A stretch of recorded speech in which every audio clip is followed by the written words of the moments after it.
우리가 오늘 살펴볼 말씀은요, 고린도전서 9장으로 넘어갑니다. 1절부터 7절까지, 그 다음에 마지막 12절 있고요.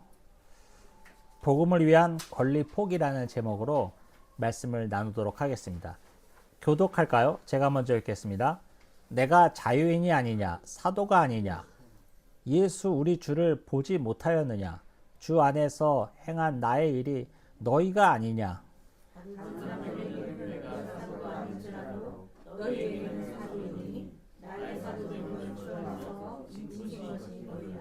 나를 비판하는 자들에게 변명할 것이 이것이니 우리가 다른 사도들과 주의 형제들과 게바와 같이 믿음에 자매된 아내를 데리고 다닐 권리가 없겠느냐. 누가 자기 비용으로 군 복무를 하겠느냐. 누가 포도를 심고 그 열매를 먹지 않겠느냐. 누가 양떼를 기르고 그 양떼의 젖을 먹지 않겠느냐. 12절 같이요. 다른 이들도 너에게 이런 권리를 가졌거늘 하물며 우리일까 보냐. 그러나 우리가 이 권리를 쓰지 아니하고 범사에 참는 것은 그리스도의 복음에 아무 장애가 없게 하려 함이로다. 아멘. 네. 우리가 지난 시간에 앞장 8장을 살펴보았는데요. 거기서 사도 바울이 뭐라고 그랬냐면, 너희가 가진 그 자유가 약한 자를 실족하게 해서는 안 된다. 내가 그럴 바에는 먹어도 되고 안 먹어도 되지만 고기를 안 먹겠다라고 바울이 강력하게 얘기하면서 성도에 가지고 있는 자유가 혹시 다른 사람들을 넘어뜨리게 되는 경우가 있으면 조심하라 라는 말을 했죠. 그리고 9장은 그 원리를 자신의 삶으로 증명하는 장이에요. 자, 살펴보겠습니다. 고린도 교회 안에서는요, 사도 바울의 사도권을 의심하는 사람들이 참 많았어요. 그 중에 하나가 뭐냐면, 사도 바울이 다른 사도들처럼 사례비를 받지 않았어요. 이 사례비를 받지 않으면, 아유, 우리 선생님이 이렇게 열심히 하시구나 하면 되는데, 왜 안 받아? 남들은 다 받는데. 이상하게 삐딱하게 보면서, 저거 사꾸라 아니야?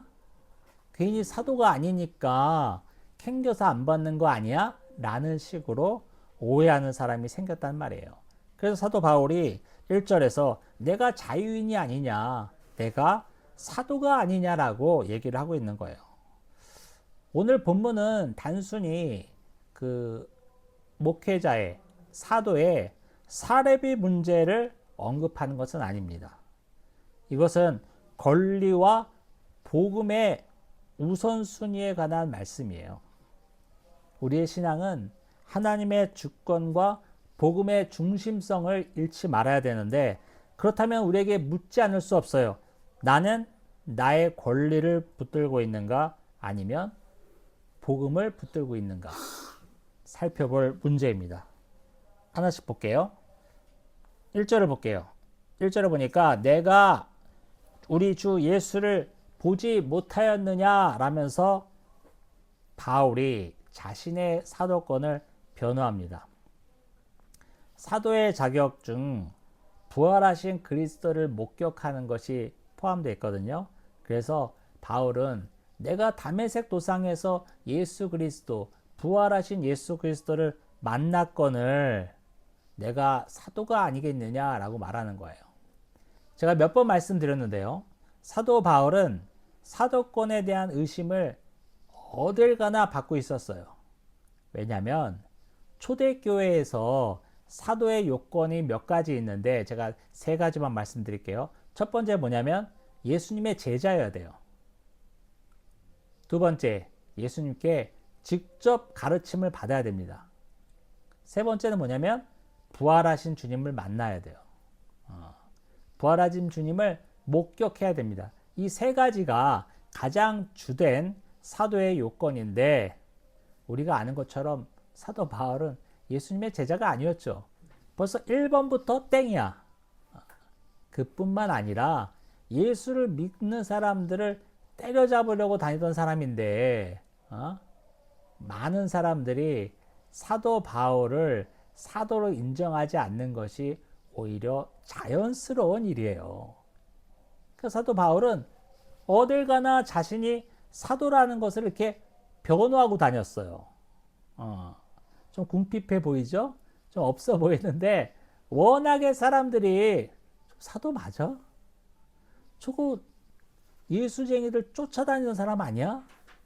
이런 의심을 받았기 때문에 사도 바울이 쓴 모든 책에는 자신의 사도권을 변호하는 내용이 꼭 들어 있습니다. 사도 바울에게는 그의 사도권을 입증할 수 있는 강력한 증거가 있었는데요.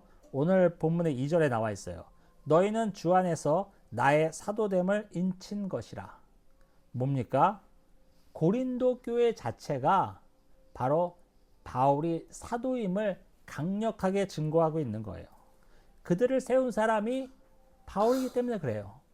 고린도 교회 수많은 교회가 있는데 그 교회를 세운 사람이 바울이기 때문에 그래요. 오늘날로 치면 이런 거예요. 신학교를 졸업하고 박사학위를 받고 그랬어요. 어느 목사님이. 그런데 그 목사님이 변화시킨 양이 없어. 그 목사님의 가르침으로 인생이 변하고 죽게 돌아온 사람이 없어. 그러면 학교를 졸업하고 박사학위를 받은 게 무슨 소용이냐 이거예요. 바울은 예수님의 제자가 아니었지만 그래서 항상 사도권에 대한 의심을 받았지만 다른 사도들이 갖고 있지 않은 강력한 사도의 증거 뭡니까? 그는 가는 곳마다 교회를 세웠다라는 그의 업적이 있었어요.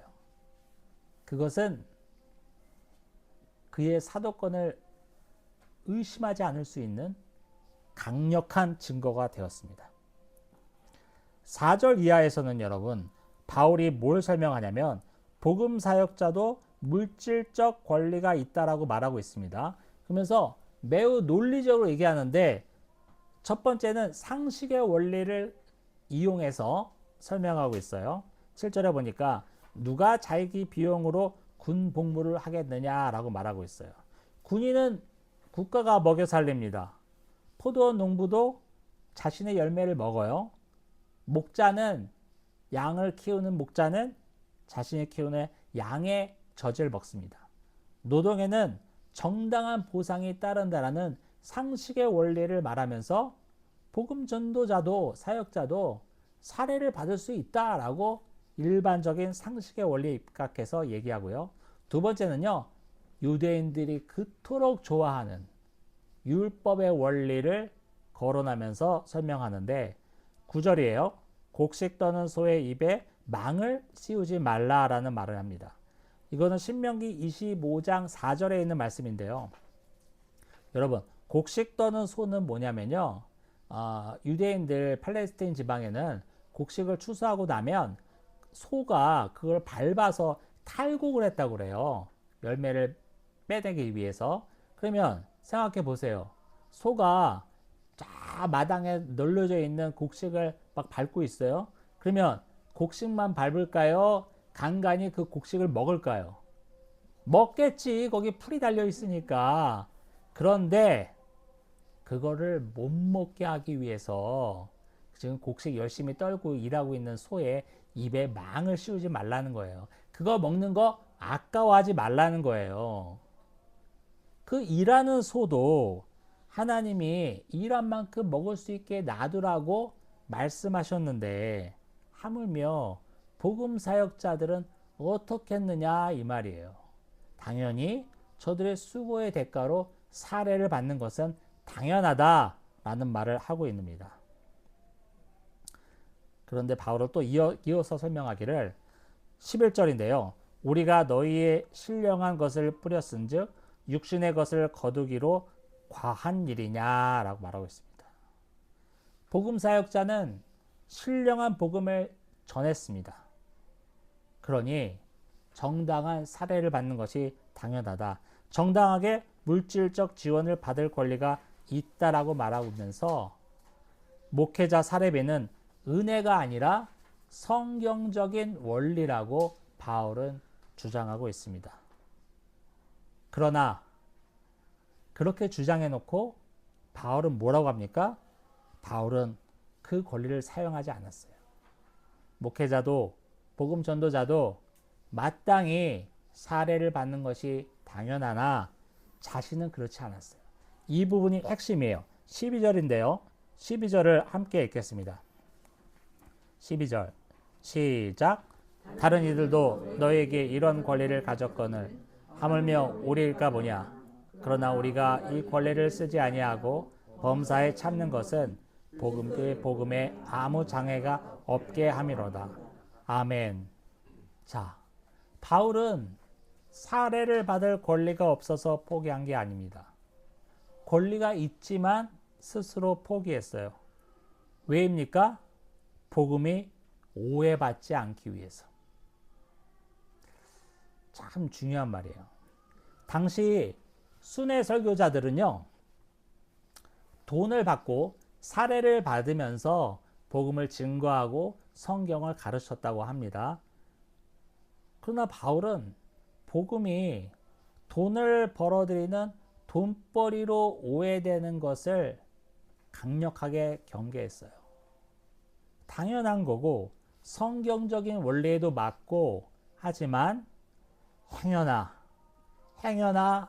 만에 하나 어떤 사람의 입에서 아유 저거 돈 받으니까 저러고 돌아다니고 있지, 먹고 살만하니까 저렇게 전국을 돌아다니면서 복음을 증거하고 있겠지, 이런 말을 안 나오게 하기 위해서, 추호도 그런 오해를 받기 싫어서 그 말 자체가 복음의 진정성을 떨어뜨릴까봐 조심했다라는 게 바울의 주장이죠.